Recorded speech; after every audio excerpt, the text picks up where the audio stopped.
malam langit sangatlah gelap. Mereka mencari katak bersama di tempat biasanya.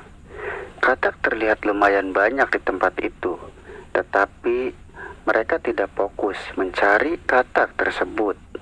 Setelah mencurigai Rusdi dan istrinya, jika ada motor yang melintas jalan tersebut, mereka mematikan senternya dan mencari tahu siapa yang melintas itu, karena mereka berharap Rusdi dan istrinya melintasi jalan tersebut. Singkat cerita, waktu pun mulai pagi. Mereka pun pulang dan tidak terlalu banyak dapat hasil kataknya itu.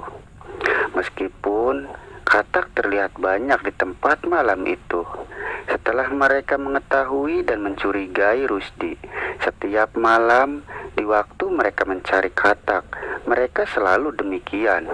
Di suatu malam hujan sangatlah deras, cahaya kilat dan suara gemuruh guntur yang sangat mengerikan. Mang Darmin dan temannya memutuskan untuk berteduh di bawah pohon, beristirahat sejenak mencari kataknya. Mereka pun mematikan senternya karena merasa takut dengan kilat tersebut. Mereka pun duduk di bawah pohon sambil menutupi kepalanya dengan plastik yang mereka temukan di tempat tersebut. Suara katak sangatlah ramai di malam itu, seakan ia bergembira dengan hujan tersebut. Tidak lama kemudian hujan pun mulai reda. Mereka akan melanjutkan mencari kataknya, tetapi mereka membatalkan menyalakan senter karena dari kejauhan mereka melihat sepeda motor yang akan melintas di jalan tersebut. Mereka pun sembunyi di balik pohon sambil mengintai siapa yang melintas di jalan tersebut. Setelah beberapa malam mereka berharap Rusdi dan istrinya yang mereka curigai. Akhirnya Rusdi dan istrinya pun melintasi jalan itu dan berhenti tepat tidak jauh dari mereka mengintai. Seperti biasa, Rusdi pun menyuruh pulang Karmi sendirian, dan Rusdi pun masuk ke tempat yang biasanya itu. Mang Darmin dan temannya pun mendekati Rusdi yang sedang duduk di semak-semak sambil mengendap-endap agar tidak diketahui oleh Rusdi. Setelah selesai mempersiapkan media-medianya, Rusdi pun memulai ritualnya.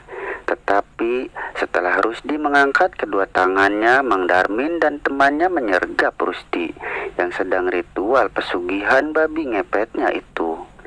Karena Mang Darmin sudah menyimpan rasa dendam pada Rusdi, Mang Darmin ingin menghakimi dan mengarak Rusdi di kampungnya itu.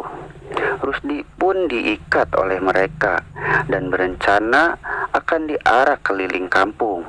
Tetapi teman Mang Darmin melarangnya. Ia pun mengancam Rusdi dan meminta bagian hasil dari pesugihannya itu.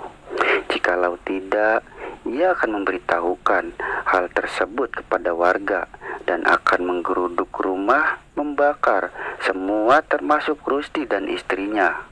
Sambil meminta ampun dan maaf pada Mang Darmin, Rusdi pun menyetujui permintaan teman Mang Darmin itu. Dan mereka pun melepaskan dan menyuruh melanjutkan ritualnya. Karmi yang di rumah pun merasa heran karena lampu minyak untuk ritualnya tidak bisa menyala semenjak Rusdi disergap oleh Mang Darmin dan temannya. Setelah mereka melepaskan Rusdi, lampu minyak pun bisa dinyalakan. Rusdi pun berubah menjadi sosok babi yang berwarna hitam. Rusdi pun melanjutkan aksinya seperti biasa di kampung tersebut. Mang Darmin dan temannya pun melanjutkan mengubur kataknya di malam itu. Sambil berbincang tentang hal demikian, mereka akan berkunjung ke rumah Rusdi besok dan akan meminta uang yang banyak, bagian yang Rusdi telah setujui itu. Singkat cerita, waktu pun mulai pagi. Mereka pun berkunjung ke rumah Rusdi dan meminta uang yang banyak. Setelah Mang Darmin dan temannya menerima uang masing-masing, mereka pun pulang. Karmi bertanya pada Rusdi karena tidak seperti biasanya Rusdi memberi uang pada orang lain. dan mengizinkan mereka masuk ke rumah. Karena pelit dan sombongnya Rusdi hanya untuk menutupi rahasia pesugihannya itu. Tetapi kenapa Rusdi mengizinkan mereka masuk dan memberikan uang pada mereka? Karmi pun merasa bingung. Rusdi menceritakan kejadian malam itu pada Karmi, istrinya. Setelah mendengar cerita dan penjelasan Rusdi, Karmi pun merasa kesal pada mereka. Rusdi menenangkan Karmi dan mereka pun mengikuti kemauan Mang Darmin dan temannya itu.